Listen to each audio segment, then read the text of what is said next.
Welcome to our channel Ayurveda Rashastra and Bhaishajya videos. In this video, we shall learn regarding yantras, the different equipments and instruments which are used in Rasashastra. In this video, we shall learn regarding Jaranartha Tula Yantra. The reference is from Rasendra Chudamani, chapter 5, shloka 64 to 66.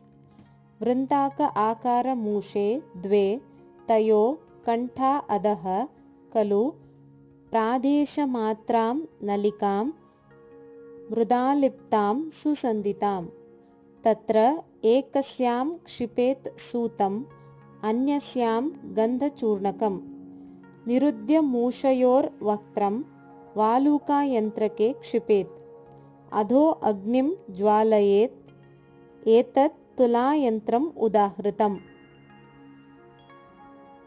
We will begin with the instrumentation of Jaranartha Tulayantra. It requires, according to shloka, Vrintaka Akara Mushe Dve, that is 2 Vrintaka Musham, Pradesha Matra Nalika, a connecting pipe, and the length of the pipe must be Pradesha Matra, that is 22 inches. Then Mridalipta Susanditam, for Sandhi Bandhana required objects like Multani Mitti and so on. Next, Valuka Yantra. For instrumenting Valuka Yantra, we require a big iron vessel which will be used as Valuka Yantra and hearth or a koshti. Also Pidhana or lids to close the mouth of the mushas.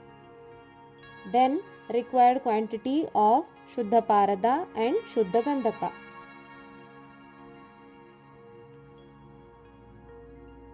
Now moving on to the arrangement of yantras.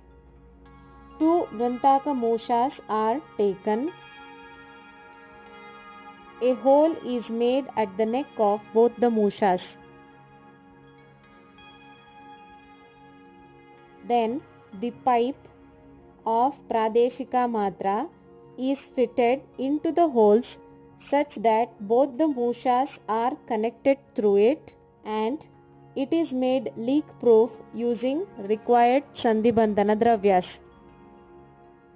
The required quantity of Shuddha Parada is placed in one musha, while the other musha will contain the required matra of Shuddha Gandhaka. Then the mouths of both mushas are closed with lid and Sandhi Bandhana is done.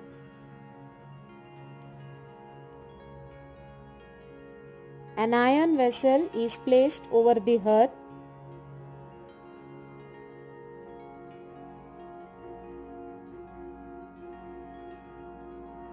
and its base is covered with sand.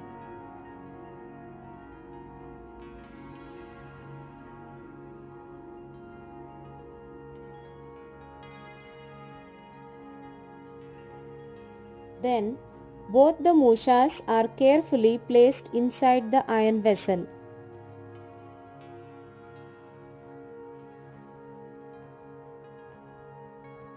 The remaining place in the vessel is filled with sand up to the neck of the mushas.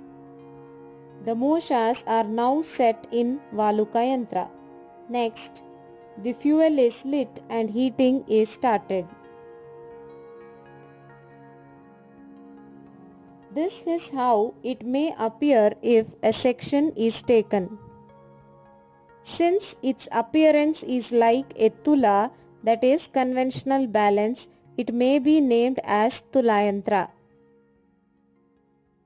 Now let us try to analyze what reaction may take place here. On heating, Gandhaka melts quickly, gets evaporated and pass through the connecting pipe and may reach the musha containing Parada.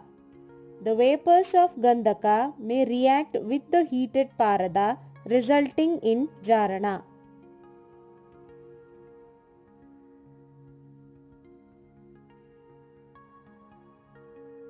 The use of Jaranartha Tulayantra is basically for Gandhaka Jarana in Parada. The quantity of Gandhaka may vary based on the requirements such as Dviguna, Triguna or Shadguna Jarana and so on. Also, there is no mention of duration of heating in the shloka.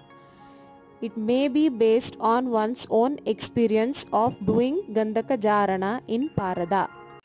For any queries, doubts, suggestions, please comment below.